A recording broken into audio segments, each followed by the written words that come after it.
وعلى آله كما باركت على إبراهيم وعلى آل إنك حميد مجيد. চাচা আমি current bill মাসে 100 টাকা দেব।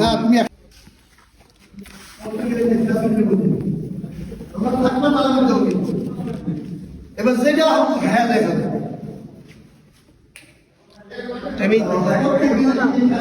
আমি তো বিল দিতে যাচ্ছি।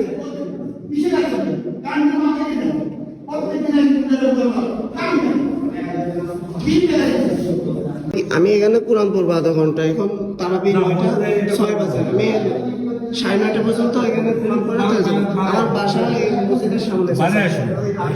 কিছু বিএনপির লোক এখন মসজিদটা দখলদারিত্ব বানাইছে, আমাদের নিয়মিত বসাতে তারা আর বসতে দেয় না। এটা নতুন কোথায়? এটা নতুন কোথায়?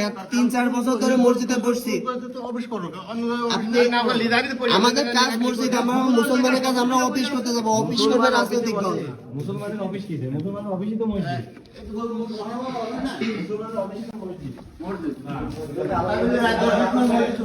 বারান্দাতে বসতে বললো, বারান্দাতে বসেও লাইটটা বন্ধ করে দিল। বারান্দাতে বসতে পারবো কিন্তু লাইট দিতে পারবো না।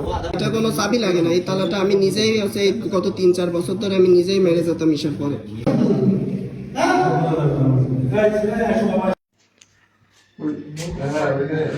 আচ্ছা, তোমার বিষয়টা কি হয়েছে একটু যদি বলতে আমাকে। বিষয়টা হলো এই যে আমরা দীর্ঘদিন ধরে আমাদের গ্রামে একটি সংগঠন আছে হেল্পফুল ফজল। এখন হেল্পফুল ফজলের কাজ হলো যুবকদের দাওয়াত দেওয়া, তারপর দাওয়াত দিয়ে মসজিদে আনা এবং তারপরে তাদেরকে নসিহা দেওয়া বিভিন্ন মানে যার নাম সম্পর্কে নাম যা আমলের বিষয় সবকিছু।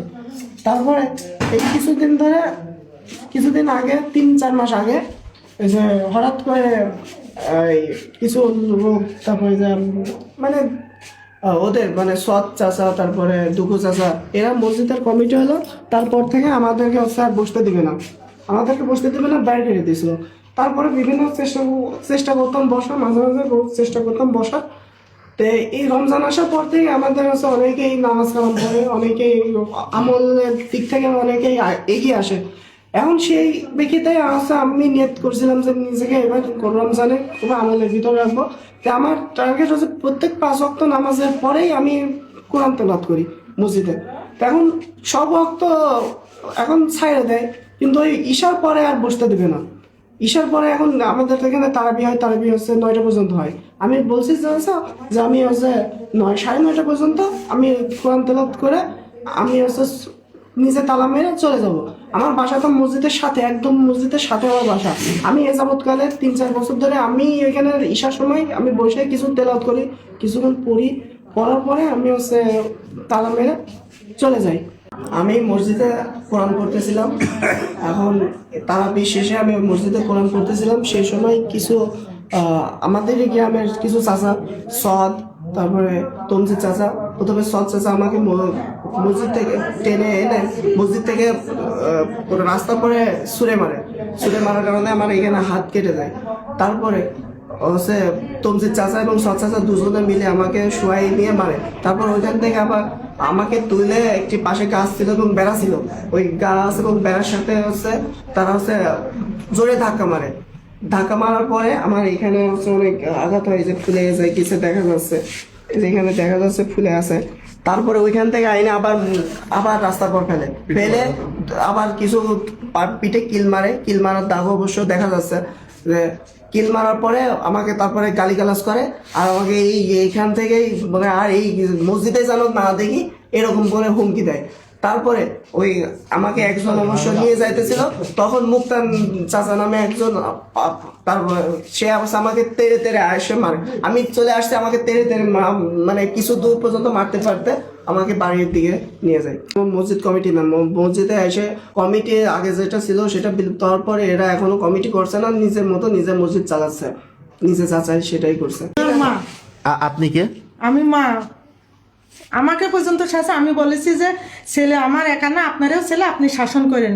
মসজিদ নিয়ে কি শাসন করবো আমি ওদের কাছে এই দায়িত্বটা দিছি। এরপরেও আমার ছেলেকে আজকে আমাকে এর আগে হুমকি দিয়েছে, বলছে দেশের অবস্থা খারাপ, ছেলে শাসন করেন, ছেলে এখানে আসে এত রাত কেন মসজিদে যদি কিছু হারায় কোনো দায়িত্ব নেবেন কিনা। এমনকি আর মসজিদের কি হারাবে, ওরা কি চোর না ডাকাত? যে আমার মসজিদের কিছু হারাবে, কিন্তু বললো যে না হচ্ছে এটা কমিটি নাই, মসজিদে কোনো কমিটি নাই, এটা করা যাবে না। কেন আপনারা ভিতরে তালা মারেন, বারান্দাটা আমার ছেলেকে দিয়েন, বারান্দাটা দিলে আমার ছেলে পড়াশোনা করে তালা দিয়ে চলে যাবে। আচ্ছা। তো তারা এরা মানেনি। তারা বারান্দাটা খুলে দিতে চাইছে কিন্তু লাইট দিবে না। আমি কারেন্ট, এটার প্রেক্ষিতে সে বলে যে কারেন্টের খরচ কমিটি নাই কারেন্ট। আমি বলছি তখন আমি নিজে দেবো, আমি বিল যেতে হয় আমি 100-200 আমি দিতে চাইছি।